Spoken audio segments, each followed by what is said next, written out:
सरबराह जमीयत उलमा इस्लाम मौलाना फजलुर रहमान का 10 अप्रैल को मसला फ़लस्तीन पर कन्वेंशन मुनक्किद करने और 13 अप्रैल को कराची में इसराइल मुर्दाबाद मुजाहरा करने का ऐलान।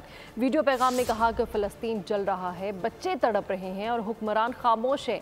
बोले उम्मत मुसलमान का हर फर्द बेदार हो, अपनी आवाज़ बुलंद करे, हुक्मरानों को झंझोड़े। ये वक्त फ़लस्तीनी बहन भाइयों के साथ खड़े होने का है।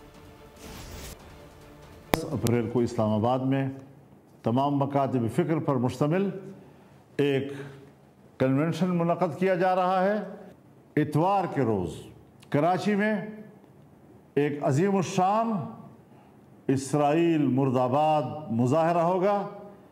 अब तक 60,000 गज़ा के मुसलमान शहीद हो चुके हैं। शीरखार बच्चे बग़ैर किसी सरपरस्ती के तड़प रहे हैं। उम्मत मुस्लिमा आज भी एक है, एक सफ़ में है, लेकिन उनके हुक्मरान उनके जज्बात की तर्जुमानी नहीं कर रहे हैं। उम्मत मुस्लिमा की आवाज़ बन जाओ। ये वक्त है कि आप हुक्मरानों को झंझोड़ें, उनके अंदर एक एहसास बेदार करें कि तुम्हारी जिम्मेदारी क्या है। सब्सक्राइब करें और बेल दबाएं ताकि कोई खबर रह न जाए।